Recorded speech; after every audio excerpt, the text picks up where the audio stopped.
Simone! I'm excited to be here with you today. Today, we will be touching on the issue of exploding mental health rate problems within progressive women, as well as exploding lack of life satisfaction. They actually have life satisfaction ratings 3 times lower than conservative women.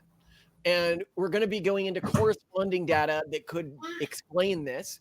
This is a topic that we have touched on in the past, but it is a topic with such a voluminous amount of information around it that it is worth going into deeply with new data, with old data, and trying to understand it, because it's really fascinating to me, because what we're seeing when we're seeing exploding mental health issues within progressive women is we are seeing the urban monoculture's effects on somebody's mental health and psychology. And through that, we can, because that largely aligns with progressivism, right? The dominant culture of our society. And we can understand through that, through understanding what might be causing this, is how the urban monoculture could be hurting people. And we're also going to go into a brief exploration that I found really interesting in a piece that I found on how the most negative, psychologically harmful parts of the urban monoculture evolved on Tumblr. This sounds like just, hitting all my favorite keywords. I am very excited about this, and let's do it. All right. So first, I'm going to be going over a piece called "Why So Blue? Liberal Women Are Less Happy, More Lonely, but Why?" Oh, they went there.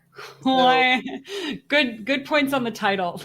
Yeah, the loneliness thing is actually really shocking as well. Young liberal women are especially prone nowadays to reporting poor mental health. This was a discovery that Zach Goldberg made almost 5 years ago, poring over the Pew data in the spring of 2020. Now, here I'm putting a chart on screen, and it's looking at, has a doctor or other healthcare provider ever told you you have a mental health condition? And this is the amount who said yes. I love this idea, though, of like the healthcare provider being, say, your dentist. Just like, yeah, she has problems. And this chart is famous. This one we've gone over before, that showed that white liberal women 18 to 29, 56.3% of them had been diagnosed with a mental health condition.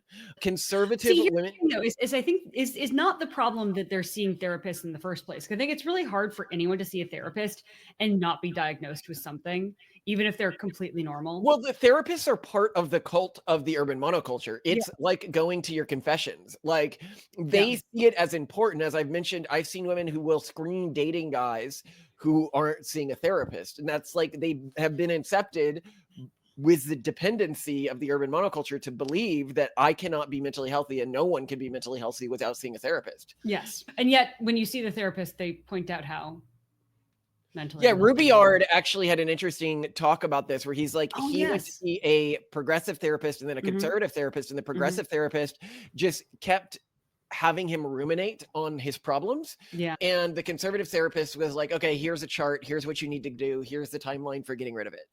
And which is nice. I mean, and he didn't even imply that the conservative therapist was certain. He just gave him potential things he could try that were evidence-based. And but it's also so indicative of the feminine versus masculine response to someone presenting a problem. That the correct feminine response is, oh, I'm so sorry, tell you more. This must be so hard for you.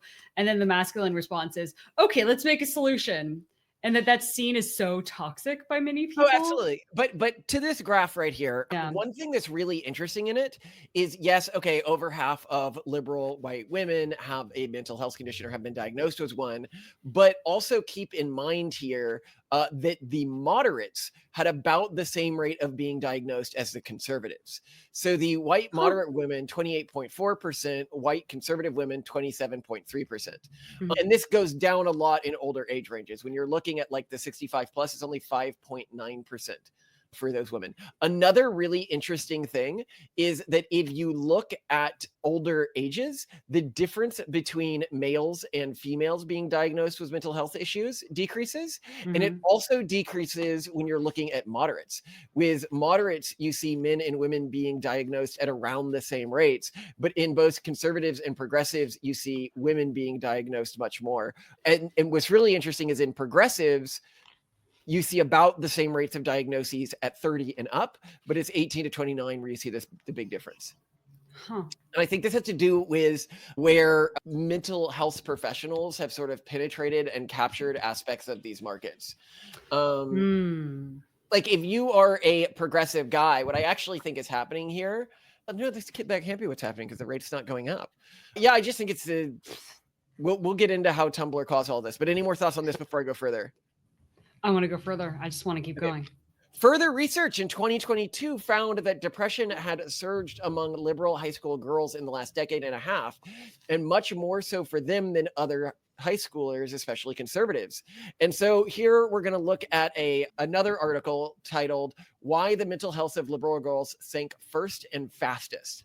And the first chart I'm going to pull up here is Pew 2020, and it's looking at, has a doctor or healthcare provider ever told you that you have a mental health condition?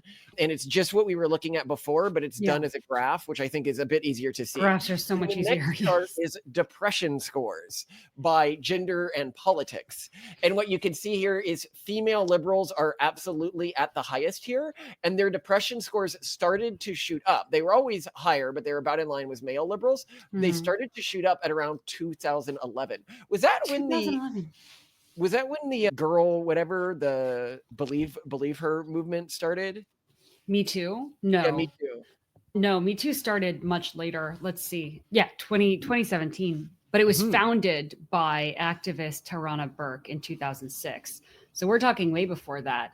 So Let's see. That was a year after you and I graduated from undergraduate. I don't know, like smartphones were taking off at that point. I don't know. Smartphones were ubiquitous before that. Only among rich kids. I don't know. I got my first smartphone in like 2011, actually. Yeah. I'm going to check to see if Tumblr maybe did something around this time. I'll add it in post. Okay. Look up when Tumblr got popular. Peak terms of user activity, early 2014. So it was on its way. It was on its way to the top. Yeah, so look up when Tumblr first started to gain traction. It was founded in 2007. It quickly became popular. So by 2011, it would have been fairly pervasive. That would align with what that was was the... So that's fast. Yes, I think this is a directly downstream of Tumblr is what we're seeing here. That's so funny. The depression scores, because Tumblr was where the modern iteration of the urban monoculture was born. Before that, progressivism had a very different thing it was optimizing around. Now, what's also really interesting is conservative female unhappiness starts shooting up. Now, it's still nowhere near these other groups. You mean relative from what it was before? Yeah, it was a complete flat line. So they're happier now. They're happier now than they were in 2010. Down, like they're having problems, higher depression rates. Okay. So it was stable from 2005 to 2014, then it starts going up. Conservative male mental health was stable until 2013, then started going up. What happened in 2013 and 14 that would have caused conservative? I don't see it as a break of the dam because it was so stable before that. I don't know. Can you send me the graph? Sound off on this. Can I see the graph? Thematically, I actually sent you a screenshot of an Instagram post by a friend who shall go nameless. That I don't know, kind of really indicates the different experience of two girls, me and her, who went to the same school, hung out, had a ton in common, but then took very different political directions in adulthood. Just look at that and read the post while I look at this. Okay, graph, so no, she might. What if she watches this? Then she know. Okay. I won't describe the person. It says back by no one's demand, and a very progressive looking person, and it says proof of life in the style of 2014 in an era where most things kind of suck, both personally and as a human woman on earth. Maybe a little more word art TM can help. The bar is pretty low, but always worth reaching for. Vampire, I guess. And happy Venus retrograde to all those that celebrate, survive. peace sign skull. It's been a doozy, but we're gonna make it. So she lives in a scary dystopia in which women have been robbed of their bodily autonomy. Her personal life is in shambles. She doesn't look as healthy as I remember from before. And like, I'm really happy. I really love my friends and my family. I am healthier now than I was before, despite being on pregnancy. Literally healthier now. Like my osteoporosis is reversing despite the fact that I'm not on medication because the pregnancy seemed to help it. Like it's just kind of crazy because we had so much in common as kids. We grew up, you know, within walking distance of each other's houses, same broad, you know, demographic background, and yet there's such different outcomes. And I feel like the primary differentiating factor here is culture. The primary differentiating factor is me. Yeah. Okay, but look at the graph. You wanted to see the graph. You see what I mean? The lines are stable and then they start going up out of nowhere. There's clearly a triggering event. Like what happened to conservatives in 2014 that made their quality of life decidedly worse. And it wasn't, and you would have thought, like, if you and I had to guess, we would have guessed that mental health would start going off the rails, say in 2008 when there was a recession, that would cause people to feel or like a gradual thing, but no. And it's not. I'm still arguing like pervasive smart, and keep in mind, like smartphones did exist before 2011, but they didn't have this great app ecospace. Now you have Tumblr on your smartphone. Like by 2011, Tumblr has a decent smartphone app. Like you're actually getting stuff. I think it's downseen of Tumblr as somebody who paid attention to what was going on in Tumblr as it was rising. Yeah. But we'll get to that later. But 2014, that is, hold on. Right. Let's just ask Grok what happened in 2014. Conservatives, and I'll keep going while you're asking, okay? Thanks. Okay, so now we're going to put up another graph here that says, whenever I try to get ahead, something or somebody stops me. USA 12th graders. So interesting here, what you see is this is actually splitting over time. With conservatives, it's going down for conservative girls, and with liberal girls, it's going up. But here's what's really fascinating. For boys, for liberals, it's going down, and for conservative boys, it's going up. Whenever I try to get ahead, somebody or something stops me.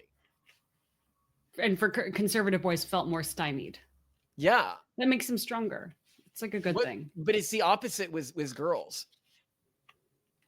I don't know what we're seeing here. It could be like the sort of cool, like, oh, the society is against me, man, that, you know, Andrew Tate was sort of promoting because this is from 2017 to 2021. But that's interesting. External locus of control.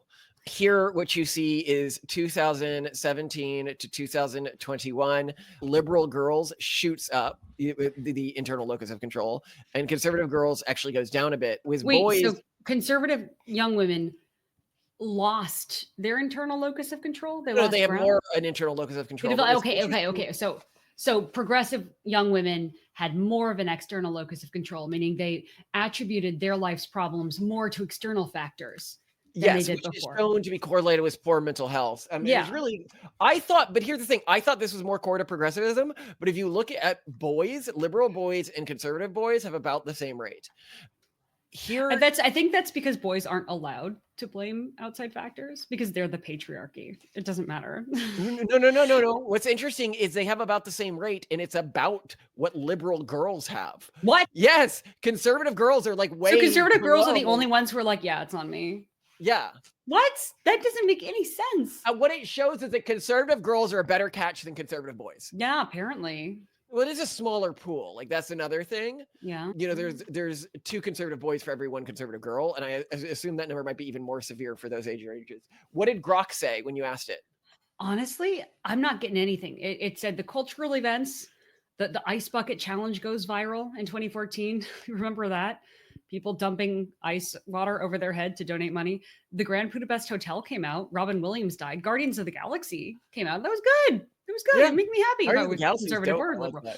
There was the World Cup, the Brazil FIFA World Cup. That's not bad. There was the Ferguson unrest. So there was some like police brutality concern. Gay marriage became more pervasive in terms of legalization, but I don't see how that would make the conservatives more Well, depressed. here we're going to get a graph that aligns exactly with the other graph. With Remember, 2014? In 2014. I will tell you what happened. ISIS declared a caliphate, Scottish independence referendum, but that didn't So pass. this aligns exactly with the 2011 number here. So you see between 2009 and 2013 in this graph, I'll share this graph with you because it's important. Thanks.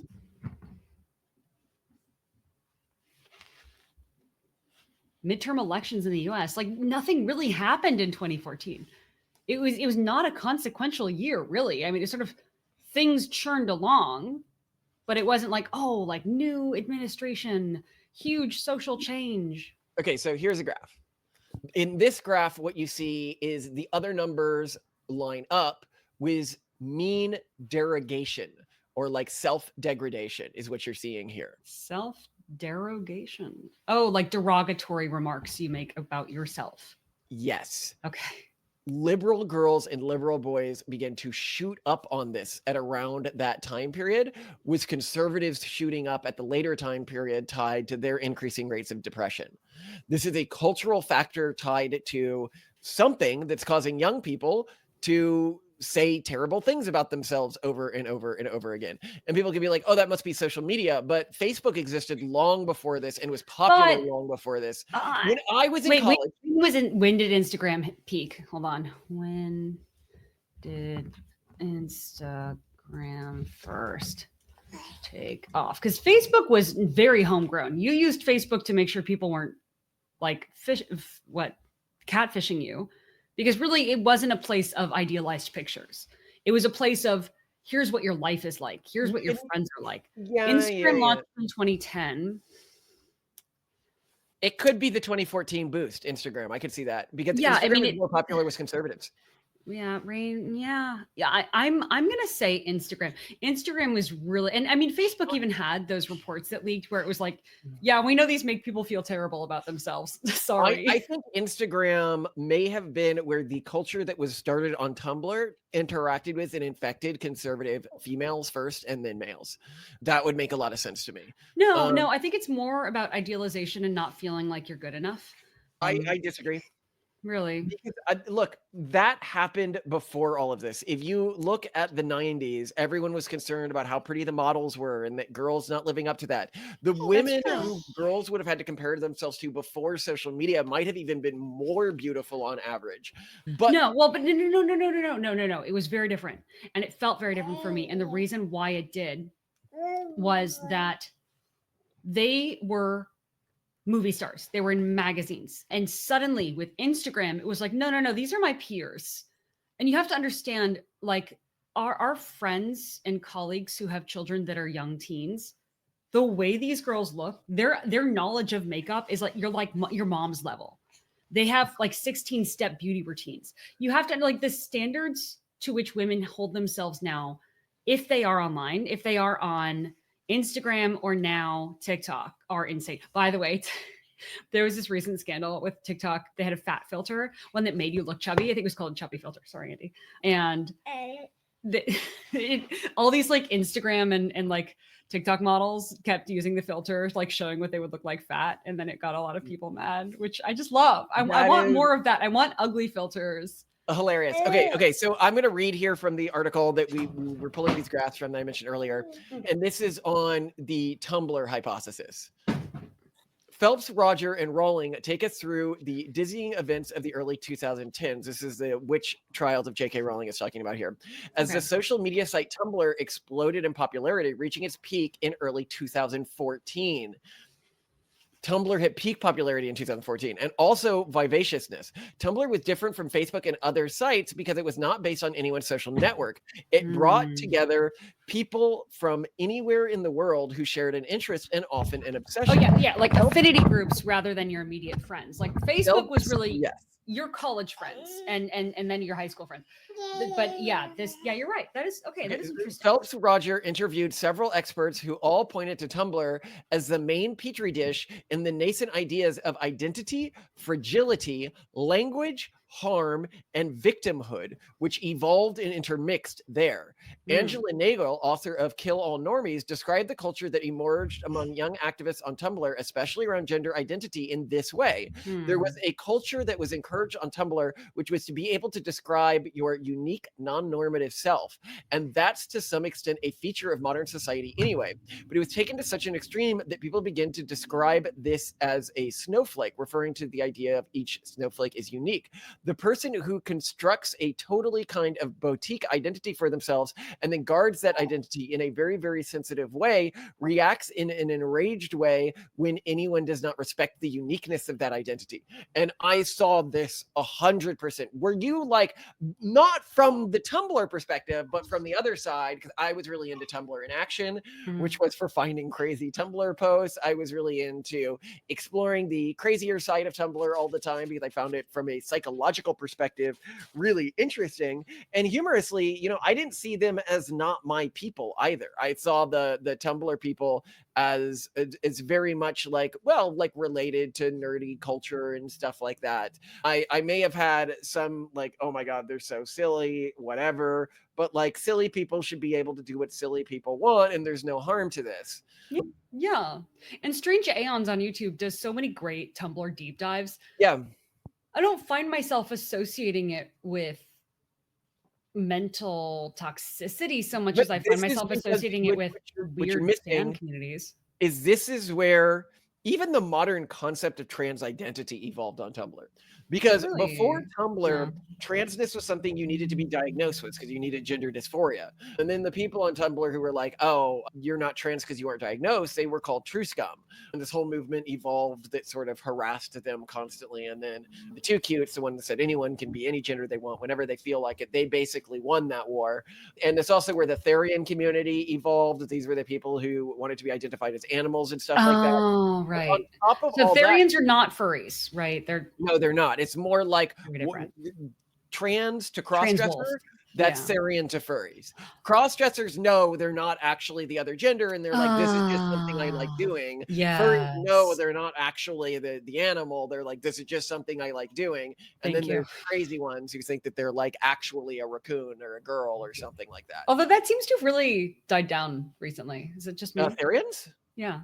I don't think so. Really? What makes you say that? I just haven't seen many recent YouTube videos of them talking about their lives and howling and running through the woods. They're always wolves. Why are they always wolves? I'd want to be a wolf if I was like connected to something. No, brutal life, terrible existence. Hungry all the time. They look cold. Wolves always look cold. I guess everything you eat has to be like a living thing. So everything you eat is raw. You're always hungry. And again, they always look cold, and they don't. You know, it's funny that you mentioned that. I was thinking today, like, because I was watching a video on Mormon preppers and like all of the food they have, and I was like, why not just get more bullets? Here's the trick. Because they're not mean. Okay, they're nice. Here's the trick about society. Humans are made of food. I don't want to get mad cow disease by eating human. You don't have to eat their brain. If you cook them, you don't have to worry. They're as safe as any beef or pig or anything like that. So long as you don't eat the brains, because then you're not worried about prion disease. But humans are made of food. You don't often think about that. But it's a neat little trick for apocalypse. It's one trick that doctors hate.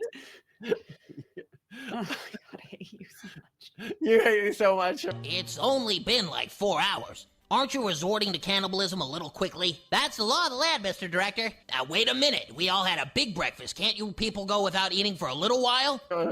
Okay. Although I can tell you right away, our kids would love building traps for humans. Yes. They talk about that sort of stuff. All the time. Our kid actually came to Simone. And he's like, okay, I want to eat people like zombie vampires. And he thought that vampires ate people. And you were like, no, vampires don't eat people. And he's like, well, what does, right? Like, so he could play the right thing. Because you scolded him for playing eating people as a vampire. Well, no, he was just like, well, mommy, like a vampire is going to eat me. I'm like, no, not exactly. Vampires consume blood like mosquitoes and ticks. And I just, I missed entirely what he was all about because I was deep on the lore with him, and I was deeply annoyed that he thought that zombies couldn't go outside during the day, which is every color of wrong. He needs to understand. It just really bothers me. But now he's obsessed with Skibbity anything. I'm deeply, deeply disturbed by this. Yeah, he's Skibbity. He's got into Skibbity. So what happened with Tumblr is this was the first time it became popular to list your mental illnesses alongside your like gender in your bio. Yes. Just like in our Discord, people list the number of children they have. But on Tumblr, the status was just how mentally ill you are. Yeah, no, it was clearly like a part of your status. It was alongside your gender. You would and then you'd have like flags associated with, because when you've removed identity, when you've removed a person's connection to their ethnicity and religion and history, or you've made them ashamed of it, people need to find identity somewhere else. And in any community where they're trying to show status, there are things that you use as markers. Like in the Nouveau Riche community that tries to pretend that it's not Nouveau Riche, it's how much Loro Piana you wear. And that's like, there's all these little things that like people utilize. And that's like such a bad sign when your amount of, it's like spoonies, like, oh, well, you think you're sick? I'm on an IV. Ha. It's like a community, where it became cool to like get amputations or something. And then it's like, I got more amputations than you. I mean, literally the trans community, but like, I was thinking recently, the way that we relate to gender transition, given that it appears to be a culture-bound illness like anorexia, overwhelmingly in autistic individuals at that exact same age, tied to body dysmorphia, it would be the same as treating anorexia by removing people's organs to make them lighter. Like an anorexic person would tell you, like, this is great. Like they removed a few of my organs that I didn't 100% need. One of my lungs, maybe a uterus. That's not how it would be. Okay. Actually, a very good analogy would be like removing people's uteruses who are anorexic to make them lighter.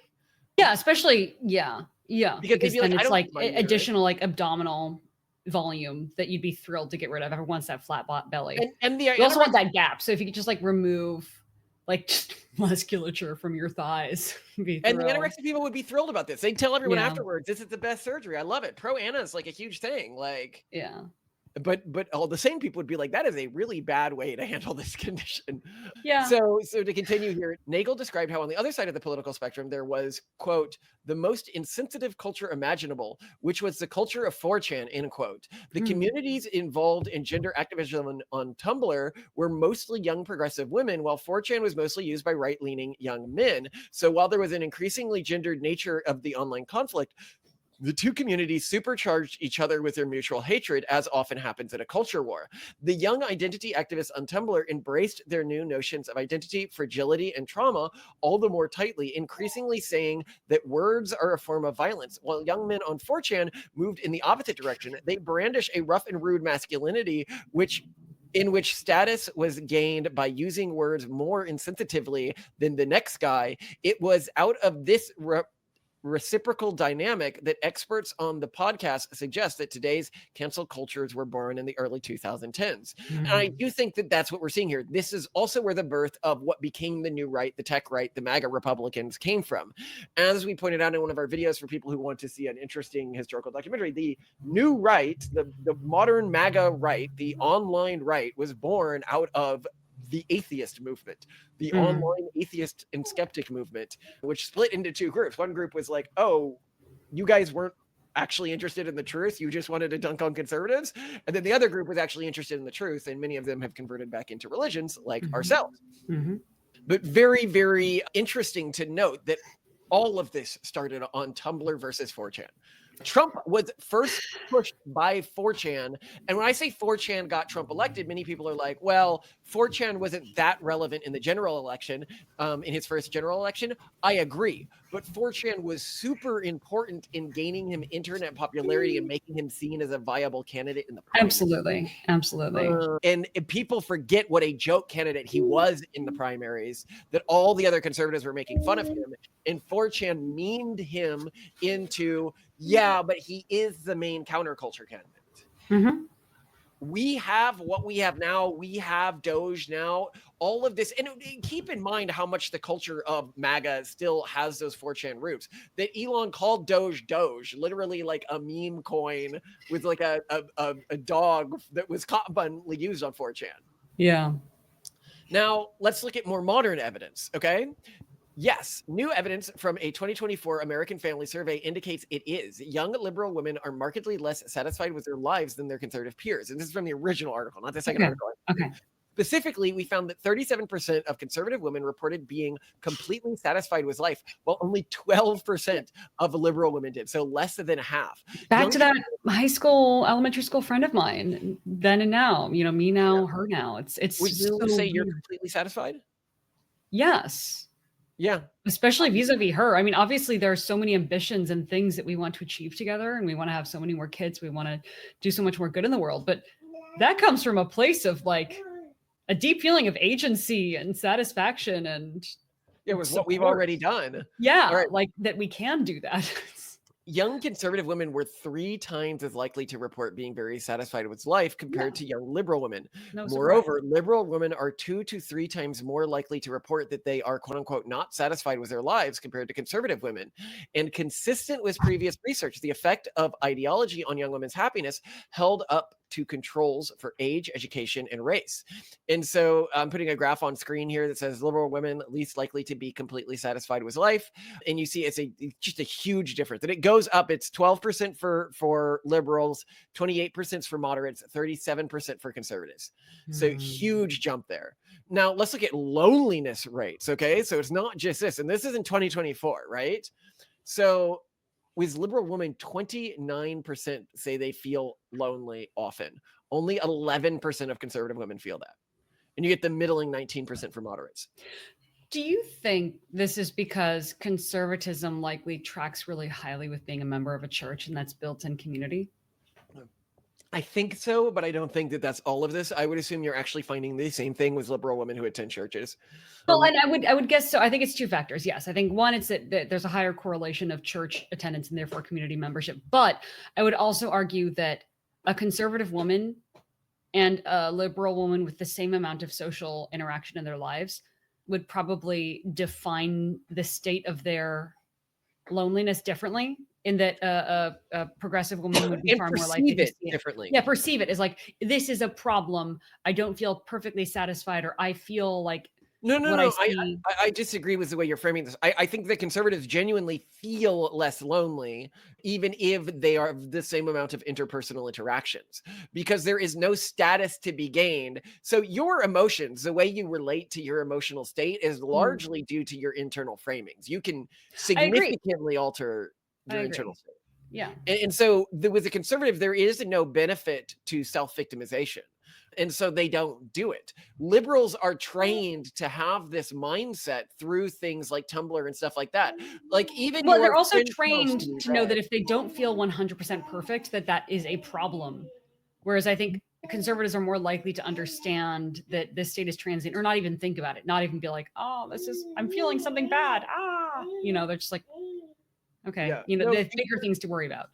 Your friend, right, when we were reading her quote, like, this, like, why is she posting that? Like, if you were feeling sad, would you post it? Like, if you were trying to post, I think she's signaling that she's a hot mess right now, that she's not happy, she's not feeling okay, that she thinks the world is terrible, and she's looking for social affirmation. And she does have some comments on that are like, that's my friend, and like, oh, you look great, and things like that. So I think it's, and maybe it's also, and I'd also point out with her post is, as I think, very normal. It's not cringe. It's not like pathetic liberal baity stuff. It is, I consider, like I think you did a very good job of finding like a very average and normal post for a progressive to make that a conservative would never make. Yeah, it's not an unhinged libs of TikTok thing. It's just what Simone's private friend from high school is randomly posting on, a certain day of the week in spring. And that's, and like, what are all my posts? Just our kids. They're often ideological. Well, they're meant to have agency in the world. Like your posts are either our kids like showing off like your family so that other people are jealous and hate their lives, which is more like I take pictures of our kids and I'm like, oh, they're so cute. Then I want to post them because I hate wasting the pretty because they're so pretty. I do the same thing. I stick them at the end of videos so that people are forced to form a parasocial relationship with us and can't. This is non-consensual. Going forwards is I'm going to try, keep in mind, to take out curse words, even from added clips. Oh my gosh. I'm sorry. So that our videos can be safe for kids.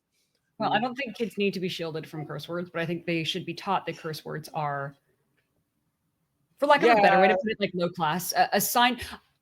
Curse words are a sign of not having enough creativity to use a turn of phrase that actually gives the message that you want, the wit. Well, I think we need to figure out ways to be vulgar without curse words, to be ideologically vulgar. No, when I read Emily Post from the 1940s, this woman has the sickest burns, but she doesn't use any slang. She doesn't use any affectation. But Simone, here's a way I could be vulgar without any. I think Trump should have another term. That's. I was talking with the BBC and another UK outlet today. I didn't say that, but I so should have said that. I should have been like, well, of course, we're really excited for his next term. I love when he sometimes drops jokes about that in press conference because he knows, like, he can probably see the pulsing veins in the foreheads of some of the people, the journalists present. No, they're manifesting this by freaking out about it so much. Doing it in the same way that a kid in school will bully a child because that child goes it's hard not to when they react in such a pleasurable fashion. Yeah, no, that's what we're all here for, right? This is why we live for the day after Trump gets election and everyone's having a meltdown. Like that's one of our better performing videos, of course, because everybody wants to watch the meltdowns. Yeah. And we should be watching more meltdowns. I need to get more meltdowns. This is a problem, right? People denying reality, saying, oh, actually, Trump, there was a huge thing of like people thinking that Trump wasn't actually going to be sworn into office. There was? Yeah. I was a little late to do a piece on it, but I thought it would be, fun. Where people, there were all these conspiracy theories that like the Dems were going to like trick him at the last moment, and they had been talking about it. Oh, so now they like January 6th as a concept. Oh, of course. When it's their January 6th. And I mean, they literally tried to put him in jail on like trumped up charges. Was that felony conviction? Yeah, it was all clear they were planning to circumvent democracy. But well, here's a fun little conspiracy theory I hadn't heard before. Okay, love. Did you know that the only time that CNN was filming any of Trump's speeches, they never filmed any of his speeches live, except for the one where he was shot? No. Yeah. It's the only speech of his. Butler, Pennsylvania. That's when they decided to go live. Why? Well, it was a Sunday afternoon in the middle of summer. There isn't a lot to work with. Slow news cycle. Or maybe. There's a lot of highly irregular stuff around that particular shooting. So, hey, we still have no good information on what the guy. The explanation we have is super sus. I heard something about like his house had been like ran through when they went to check it, and it was like missing things. It was weird. I don't know. We'll do an episode on it if we do an episode on it where we can go over the conspiracy of the Butler shooting. But I wouldn't be like shocked if, it was just too obvious. Like that roof, it's not like that roof is like, oh, and out of the way. It is literally the only raised location anywhere around there. It's literally the number one. I know why wouldn't the Secret Service be on that roof? It would have been. They said because it was slanted, they weren't on it. Oh, God forbid they slip and fall. A teenager, yeah. Oh no, but OSHA would not stand for that. Yeah, OSHA. Oh my God. Well, this shows what happens when you put all these DEI people. That was when the Secret Service was being run by a lady.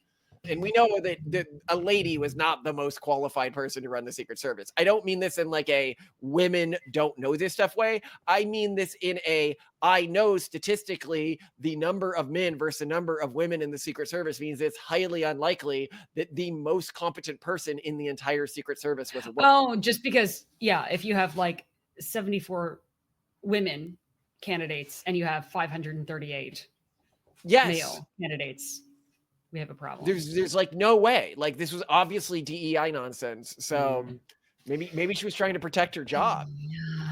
You know, Trump gets taken out and then she doesn't have to worry about the DEI cleanups because she was on the out after he came in anyway, given what's been going on within the government. Who knows? Anyway, I love you to death, Simone. It has been fun chatting with you about this. Oh, what do we do with this information? Just I think that one is noting that conservatives, whatever happened to progressives is now happening to conservatives. Whatever happened to progressives, it's continuing to happen and get worse over time. But the conservatives aren't just devoid. It's not like, whenever you see a progressive, tell them you're sorry and give them a benzo. It's like, actually, there's something going on here. We need to be aware that this is happening in our community as well, and fight against it, and fight against it through focusing on an internal locus of control, promoting an internal locus of control, promoting self-responsibility. I'd say stay away from therapists, like your life depends on it. Who would have thought that we'd end up taking this very Scientology-esque?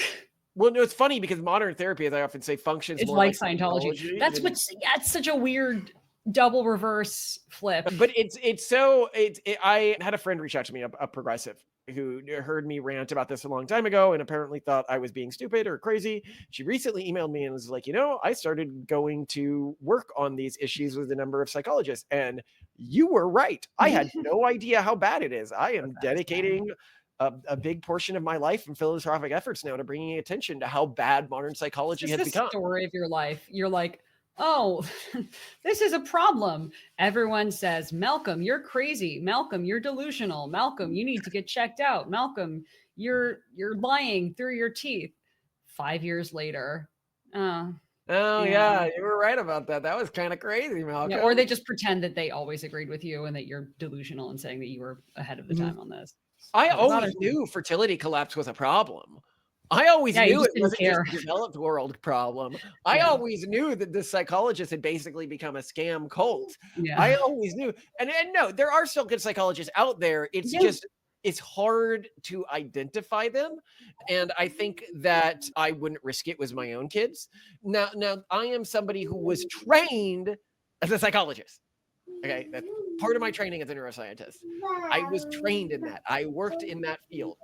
I am not anti-psychology. I went to psychology. Well, there are also so many other interventions that would be so much more effective, like changing the context of the subject, because that's often so frequently at the root of their problems or their underlying health issues. There are just so many other things you can do first that will likely solve the underlying problem. And I think the problem with psychology is it often only deals with surface stuff when you can't solve that until you shift the underlying. It's literally right. Like nut up and work out. I think the reason why that culture has worked because people realize, oh my gosh, wait, this is suddenly working for me. So like I switched to intermittent fasting and I work out 3 times a week and suddenly I feel okay. It reminds me of Christian Science. So a lot of people don't know this. Christian Scientists is like a branch of Protestantism. It's not actual Christian Science, but anyway, when it was founded, so cool, though. It sounds. I'm just picturing, it sounds cool. But when it was founded, it had a belief that they still hold today against medical technology. No IVF, no blood transfusion, no anything like that, right? Yeah, but in the past, theoretically, no leeching, no bleeding, no. Yeah, isn't that backwards? But when it was founded, the medical profession had gotten so bad with quack treatments, they likely were better off not engaging with the medical field. It was likely an adaptive cultural evolutionary trait during its early period. It only became ill-adaptive as science got better, but science is getting worse now. Like there's a reason to distrust science again. And in addition to that, psychology, which used to be great, psychiatry, which used to, serve a purpose, is getting worse. And I'd say that now we're back to sort of where it was in the 80s when people were doing like hypnosis and implanted memories and stuff. Yeah. Your kids will be incepted to hate you if you send them. Anyway, love you to death, Simone. Have a oh, by the way, great study I sent Simone on this. If you're like, well, what do I do as an alternative? AI. What's the study that I sent you? Is great little statistics. People, they can't tell the difference between an AI therapist and human therapist, and also the AI. I think they like the AI therapist did better in some measure. I didn't read the whole thing. Yeah. But that doesn't surprise me at all, because when you look at those chat apps that people, like high school students, are getting addicted to, like my AI boyfriend, I can't quit him. It's not the boyfriend scenarios that are even the most popular on these platforms. The number one chat scenarios that are popular in all of these, and not because they're trying to fob this off on people. On the safe for work ones, I should clarify, but it's therapists. This is already proven. People are showing with their clicks that this is really effective for them. And it's, when I contrast this to people's experiences on BetterHelp, I don't know if you've watched any of the mini YouTube exposés on BetterHelp. BetterHelp is a bad idea. It's awful. And, what is the expose on? Like, what's the ridiculousness of it? Oh, the therapists on it are really phoning it in and not very good at all. They will actively not know anything about the conditions of the people that are asking for help. There's just a lot of people who really shouldn't be on the platform who are on the platform. And so this is why use AI, use Claude. Yes. Yeah, honestly, I don't think you even need to use a therapist AI. Just talk through things. No, just go to Claude. AI. Claude would be a good AI for this. Grok would be a good AI for this. Yeah. All right. Love you to death, Simone. I love you too, gorgeous. What shall we do next? Just making everything extra difficult. Well, at least it won't interfere with my workload. Yeah, exactly. But sick on a plane. I showed Simone art assets from the upcoming game, and she loved every faction, the Catholic faction, the Mormon faction, the Quiverful faction. She hated the Techno-Puritan faction. She said they looked like Voldemort. And I was like, well, I expect more machine integration. This is the Techno-Puritan branch, and it's in the future. We are going to have a lot more cybernetics going on. You want more cybernetics with them. I tried to do some cybernetics, and it always overdoes it. Is there such a thing? I guess you need the Chanel rule of cybernetics. Just take one device off before you leave the house. Then you'll be. But the other factions, by the way, are looking boss. I really like it. They're really differentiated. I think people will have a lot of fun. It basically takes American and religious cultural anthropology and dials it up to 11 in a way that I think always be dialed up. I love it. Well, that's so the way. Yes, over the top. Yeah, it's over the top or bust. Right.